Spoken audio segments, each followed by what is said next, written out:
Please please दोस्तों, आज 900 subscriber family complete करवा दीजिए प्लीज। चलिए अब स्टोरी की तरफ चलते हैं। उस एक पल में ही आश्वी को वो बीती हुई रात याद आती है, जिसमें वह किसी ऐसे इंसान की बाहों में थी जिसे वो जानती भी नहीं थी। वो किसी अनजान की बाहों में ही थी, जिसकी बाहों में उसने पूरी रात गुजारी थी। दर्शित की एक लाइन ने आश्वी को फिर से दर्द की खाई में फेंक दिया था। दर्शित ने कहा, अंडरस्को बोलो ना लिटिल रैबिट, क्या तुम कभी नहीं गई किसी अनजान की बाहों में? उद्धरण चिन्ह। वही इतना सुनते ही आश्वी जैसे एक पल में ही उसके जहन के सामने वह सारा मंजर याद आ गया, जिसने उसे बेहद तकलीफ बेहद दर्द दिया था और उसे रात को शायद वह कभी नहीं भूलने वाली थी। तभी आश्वी दर्शित के टच से वह होश में आती है। दर्शित उसके कंधों पर उसके गले पर उंगलियां फिरा आ रहा था और उससे बड़ी शिद्दत से देख रहा था। वही आश्वी दर्शित को देखते हुए ही उसके कंधे पर और उसके सीने पर हाथ मारते हुए बोली, अंडरस्को मुझे छोड़िए, दूर रहिए मुझसे। आप बहुत ही बदतमीजी है, छोड़िए मुझे। आपसे डर लग रहा है मुझे आपके पास नहीं रहना, मुझे दूर जाने दीजिए। तभी दर्शित उसे देखते हुए ही उसके दोनों हाथों को पकड़कर एक हाथ से पकड़ता है और एक हाथ से उसकी कमर को कसके पकड़कर अपने करीब करते हुए ही बोला, अंडरस्को माय हार्ट, पहले मेरे सवालों का जवाब दो। क्या तुम सच में किसी इंसान की बाहों में नहीं गई? पहले जवाब तो दे दो मेरा। वही इतना सुनते ही आश्वी गुस्से से बोली, अंडरस्को मैं कहाँ किसके पास गई और किसके साथ रही, किसके साथ रात गुजारी, किसकी बाहों में गई, इन सब से आपको कोई मतलब नहीं होना चाहिए। ये मेरी जिंदगी है, मैं जो चाहे वो करूं, और आप कोई नहीं होते मेरे जिंदगी में दखलंदाजी करने वाले। इतना सुनते ही दर्शित का जैसे गुस्सा बढ़ गया और वो उसके हाथों को छोड़कर उसके बालों को कसके पड़ते हुए ही उसे अपने करीब करते हुए उसकी आंखों में गुस्से से देखते हुए ही बोला, अंडरस्को अब जो कुछ भी हो वो सिर्फ मैं ही हूँ और कोई नहीं। मैं जो चाहे तुम्हारी लाइफ में कर सकता हूँ। मुझे पूरा हक है तुम्हारी लाइफ में क्या हो रहा है और क्या नहीं ये जानने का, क्योंकि अब से मैं तुम्हारा ही लाइफ का ओनर हूँ। अब तुम्हारी खुद की लाइफ पर तुम्हारा हक नहीं है, अब तुम्हारी लाइफ पर पूरा मेरा हक है। तुम्हारे जिस्म पर, तुम्हारी जिंदगी पर, तुम्हारी रूह पर और तुम्हारी हर एक चीज पर मेरा ही, सिर्फ मेरा दर्शित ओबरॉय का हक है। समझ में आई बात? तभी आश्वी रोते हुए बोली, अंडरस्को आप मुझे दर्द दे रहे हैं। इतना सुनते ही दर्शित ने एक गहरी मुस्कान के साथ कहा, अंडरस्को तुम्हें मेरे साथ रहकर सिर्फ दर्द ही मिलेगा और मैं तुम्हें दर्द दूंगा भी, बहुत ज्यादा, बेहद दर्द दूंगा मैं तुम्हें। लेकिन तुम्हारे इस दर्द का मरहम भी बनकर आऊंगा मैं। और तभी आश्वी ने रोते हुए कहा, अंडरस्को किसी को ऐसे तड़पा कर, किसी को दर्द देखकर फिर वो मरहम किस काम का?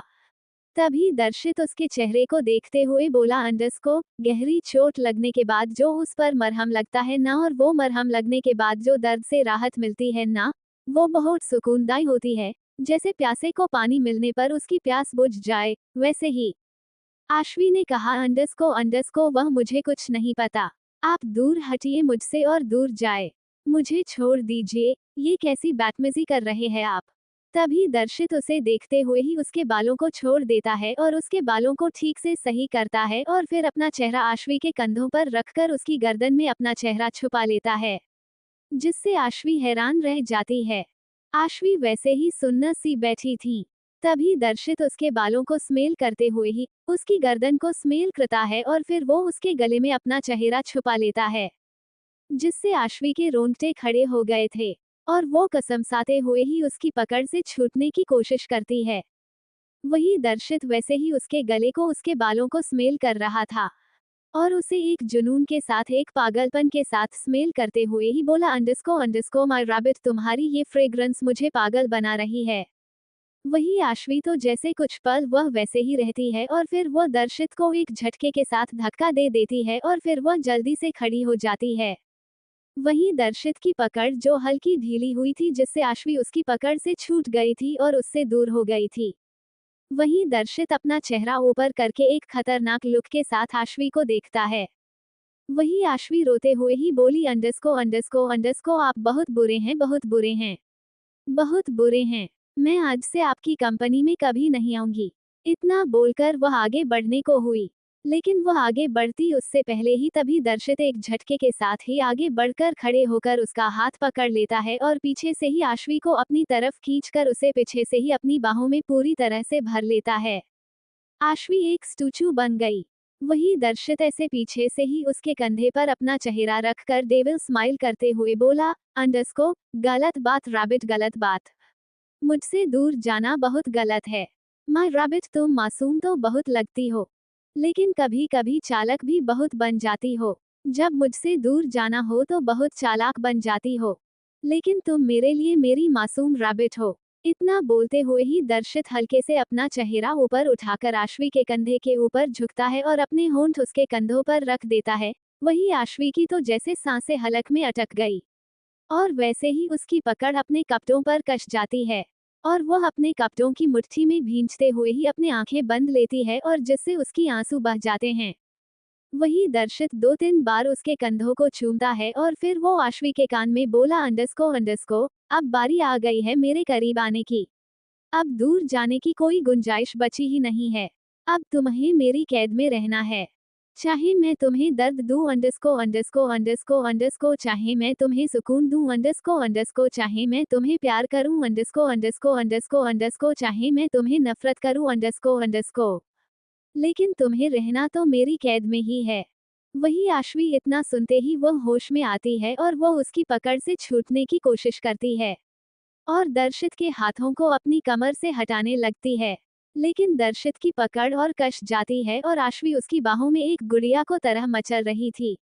आश्वी उसके हाथों को उसकी बाहों से छूटने की कोशिश करती है, लेकिन दर्शित जैसे मजबूत और ताकतवर इंसान से आश्वी अपनी नाजुक कलाइयों से उसके हाथों को, उसकी बाहों को कैसे हटा सकती थी। जब तक दर्शित नहीं चाहता तब तक तो वो उससे दूर जा ही नहीं सकती थी। वही आश्वी भी रोते हुए ही बोली, अंडरस्को अंडरस्को अंडरस्को, प्लीज छोड़ दीजिए। अब मुझे आपसे डर लग रहा है। प्लीज रहम कीजिए मुझ पर। वो इतना ही बोली थी कि तभी दर्शित बोला, अंडरस्को अंडरस्को, रहम, यह क्या होता है? मैंने रहम नाम की चीज सुनी ही नहीं है, और मेरे पास जो भी रहेगा उसे बस दर्द ही मिलेगा, सिर्फ बेहद दर्द। क्योंकि दर्शित ओबरॉय खुद एक क्रूएल है, हार्टलेस है, और उसके पास दया, रहम, ये सब चीज उससे बहुत ज्यादा ही दूर है। तभी आश्वी फिर रोते हुए ही बोली, अंडरस्को, आपके पास दिल ही नहीं है क्या? क्या आप बेदिल है? क्या आपको किसी की फीलिंग्स की, किसी के दर्द की कोई परवाह नहीं है? तभी दर्शित एक डेविल स्माइल करते हुए हंसने लगता है और अब उसकी हंसी अब उसके ऑफिस में गूंज रही थी और आश्वी डरकर उसकी बाहों में ही सिमट सी गई। अभी आश्वी एक मासूम और डरे हुए खरगोश की तरह लग रही थी।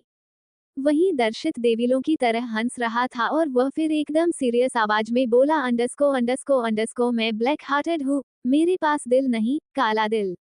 लोगों के पास दिल होते हैं, लेकिन मेरे पास जो दिल है उसमें डार्कनेस है, हद से ज्यादा गहरा अंधेरा है और मुझे गहरा अंधेरा, डार्कनेस बहुत ज्यादा पसंद है। वही आश्वी बोली, अंडरस्को, लेकिन मुझे डार्कनेस से, आपसे और अंधेरे से बहुत डर लगता है।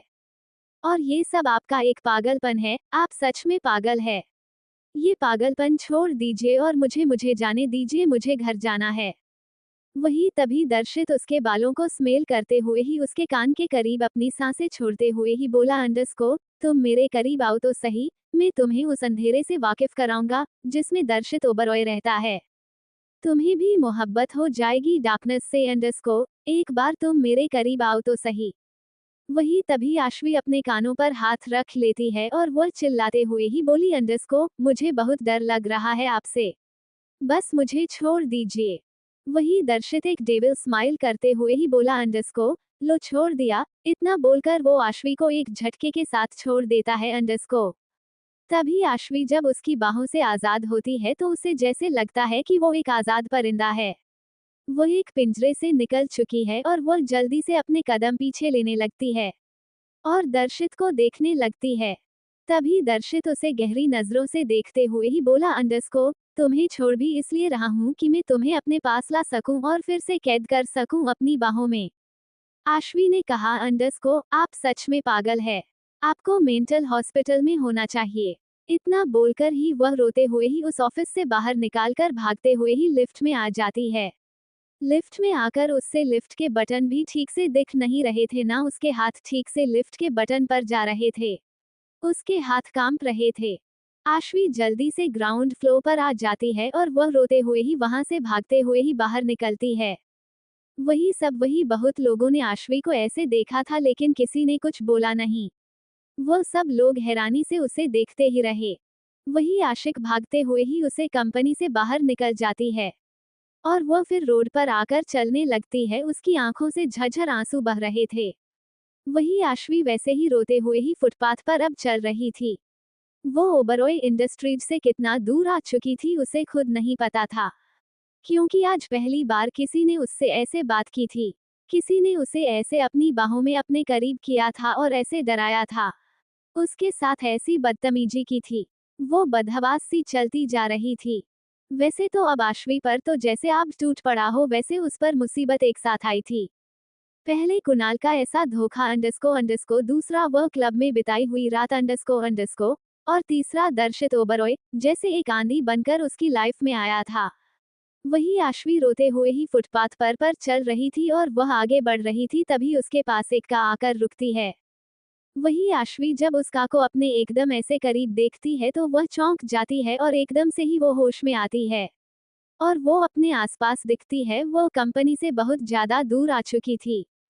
वही आश्वी अपने पास में खड़ी उसे कार को देखती है और फिर वह आगे चलने ही वाली थी कि तभी उस कार के शीशे नीचे होते हैं और उस कार में से कोई आश्वी को देखते हुए ही बोला, अंडस्को ओ मैडम, आप मुझे भूल गई क्या? इतना सुनते ही आश्वी थोड़ा नीचे झुककर उसे कार में बैठे शख्स को देखती हैं और उस शख्स को देखकर वो हैरान हो जाती है। ये कोई और नहीं बल्कि अंकित आहूजा ही था। अंकित उस रास्ते से गुजर रहा था। तभी उसने फुटपाथ पर चल रही है इस लड़की को देखा था और वह पहली नजर में पहचान गया था कि ये वही है। और वो कैसे न पहचानता उसे, अपना दिल जो दे बैठा था। कोई आखिर एक पल सांस लेना भूल सकता है, सांस, लेकिन अपनी मोहब्बत को कभी नहीं भूल सकता। और पहली मोहब्बत को तो कभी नहीं। वही आश्वी भी अंकित को देखकर पहचान गई थी और वो उसे देखते ही अंडस्को अपने आंसू जल्दी से पोंछ लेती है और बोली, अंडस्को ओ आप यहाँ पर। तभी अंकित का से बाहर निकलता है और फिर वो आश्वी के पास आकर उससे थोड़ी दूरी पर खड़े होते हुए बोला, अंडस्को कहाँ जा रही है आप? आश्वी ने कहा, अंडस्को कहीं नहीं, बस घर जा रही थी। तभी अंकित उसे देखते हुए ही बोला, अंडस्को वह सब तो ठीक है, लेकिन क्या अब आप अपना नाम बता सकते हैं?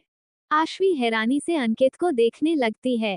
तभी अंकित उनकी दोस्ती याद करते हुए ही बोला, अंडस्को हम दोनों जब उस पार्क में मिले थे तब आपने ही कहा था कि अगर किस्मत में लिखा होगा हमारी दोस्ती ऐसे ही बनी रहे तो आप मुझे फिर से मिलेंगे। तो देखिए, किस्मत में लिखा है हम दोनों की दोस्ती ऐसे ही बरकरार रखने के लिए। तो अब आप नाम बता दीजिए।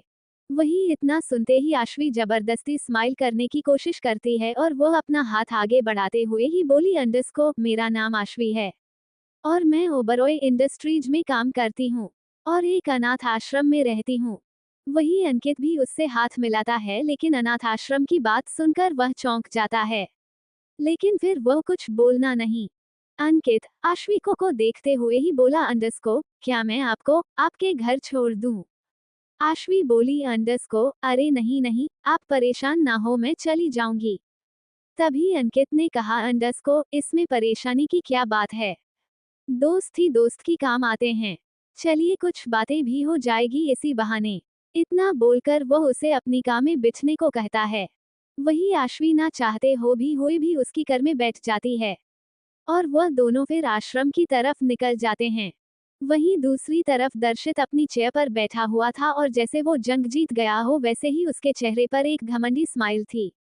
दर्शित ने आंख बंद किए हुए ही पीछे चेयर से सर टिकाए हुए ही कुछ सोच रहा था। तभी उसके के केबिन में सनाया दनाती हुई आती है और बोली, अंडस्को कौन है वो लड़की जिसके पीछे तुम हाथ मुंह धोकर पड़े हो? तो अब क्या होगा आगे जानने के लिए मेरे साथ जुड़े रहिए और सब्सक्राइब माई चैनल।